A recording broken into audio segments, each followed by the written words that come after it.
Après avoir effectué les travaux d'inventaire, donc notamment les amortissements, les provisions, la régularisation des stocks, maintenant nous allons passer à la régularisation des charges et des produits.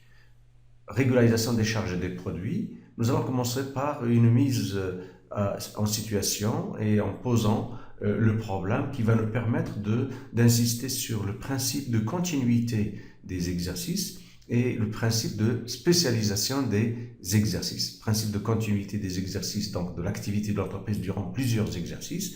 Alors, posons le problème. Alors, on pose le problème qui va nous permettre d'être en situation de nécessité de faire des travaux de fin d'exercice concernant la régularisation des charges et des produits. Donc, le cas de la société Satram, son comptable dispose au 31/12/2014 des informations d'inventaire.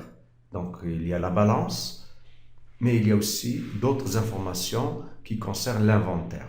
Alors, qu'est-ce qu'on constate? On constate que la facture numéro 735 d'un montant de 28 000 dirhams, hors taxe, reçue le 26, c'est-à-dire 4 jours ou 5 jours avant, donc 26 décembre 2014, du fournisseur Starco, a été enregistrée. Elle a été enregistrée à cette date. Donc, comme quoi nous avons acheté des marchandises.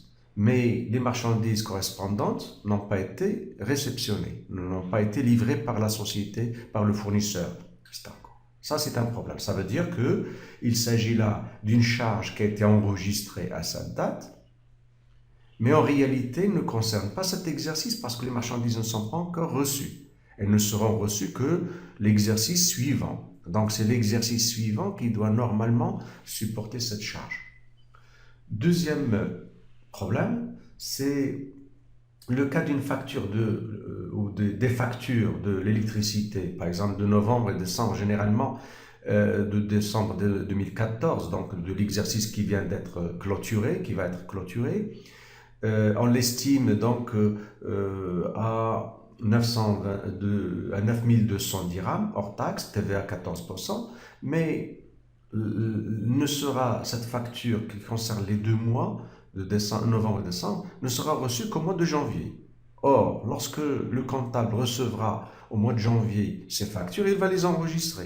Ça veut dire, s'il les enregistre, ça veut dire que l'exercice N+1 va les supporter. Mais ce sont des charges qui ne concernent pas l'exercice N+1.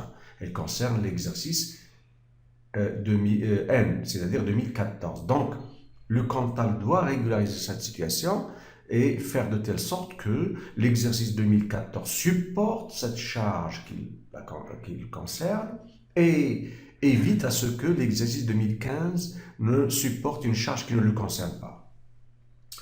Un autre problème, c'est en ce qui concerne les produits maintenant. Par exemple, une facture de 60 000 dirhams TTC a été adressée au client, mais les produits finis correspondants ne sont pas encore livrés. Donc la facture a été adressée le 28/12, ça veut dire que le comptable a déjà enregistré cette facture, mais les produits sont toujours en stock. Les produits finis en question se trouvent en stock. Donc on a constaté qu'il s'agit d'une vente, donc un produit. Au 31/12, donc on constate qu'il y a un produit qui a été déjà enregistré au titre de l'exercice 2014, mais c'est un produit qui concerne des ventes qui ne seront réalisées réellement, effectivement, parce que les produits finis ne seront livrés que l'exercice suivant. Donc, il faut éviter à ce que, donc on doit corriger cette situation de telle sorte, régulariser cette situation, de telle sorte que l'exercice 2014 qui vient d'être clôturé ne bénéficie d'un produit qui ne le concerne pas. Et faire de telle sorte que l'exercice suivant bénéficie de ce produit, bien que la facture a été déjà envoyée et enregistrée. Donc, il faut que ce travail soit déjà fait à la fin de l'exercice 2014. Un autre type de problème, le problème de produit, c'est l'inverse maintenant. Donc, le loyer d'un montant de 6 000 dirhams qui a été encaissé le 1/11/2014 parce qu'il concerne un magasin de l'entreprise qu'elle le loue à une autre entreprise, mais c'est un magasin qui n'est pas affecté à l'exploitation. Alors ce montant couvre une période allant du 1er novembre 2014 jusqu'au 31 octobre, ça fait une année, donc c'est un loyer d'un an, donc jusqu'au 31/10/2015. Ça veut dire qu'on a encaissé 6 000 qui sont considérés comme produits, mais ces produits ne concernent pas seulement l'exercice 2014. 2014 n'est concerné que pour 2 mois, novembre et décembre, alors que les 10 mois qui restent concernent l'exercice suivant. Donc, le problème, c'est donc de régulariser ces charges, ces produits, pour faire de telle sorte que l'exercice 2014 bénéficie de toutes les charges et rien que les charges qui le concernent, donc supporte toutes les charges et rien que les charges qui le concernent et bénéficie de tous les produits et rien que les produits qui le concernent. C'est ce qu'on va schématiser ici pour clarifier ces principes. Donc un exercice, on a vu par exemple l'exercice 2014, donc l'exercice N, donc exercice N, c'est un exercice qui vient après l'exercice N-1. Donc l'année dernière, 2014, c'est après l'exercice 2013. Mais donc l'exercice de 2014 commence le 1er, par exemple, 1 janvier, l'année 2014, N.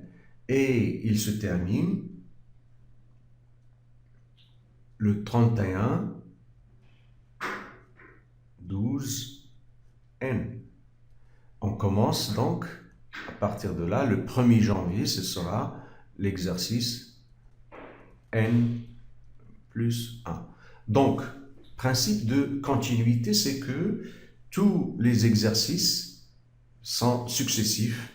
L'activité va porter sur tous ces exercices. Donc, elle est censée continuer durant toute la vie de l'entreprise. Lorsqu'on va tenir une comptabilité pendant cet exercice, ce n'est pas uniquement pour une année, mais dans l'esprit que l'entreprise va continuer à exister. Ce n'est pas pour arrêter l'activité de l'entreprise, mais elle va continuer. Or, l'exercice en question, il est séparé des autres. Donc, d'où ces principes. Donc, principe de continuité, c'est dans cet esprit-là que l'exercice va continuer durant toute la vie de l'entreprise.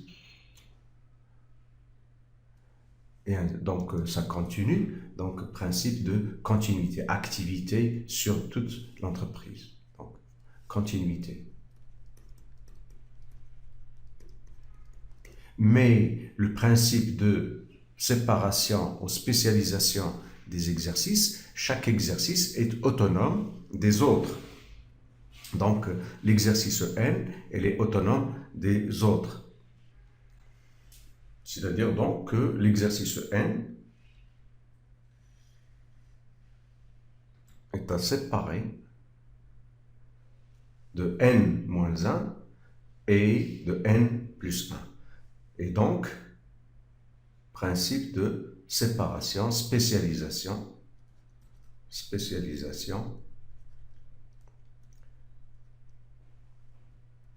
des exercices. C'est-à-dire donc que l'exercice en question doit supporter toutes les charges et rien que les charges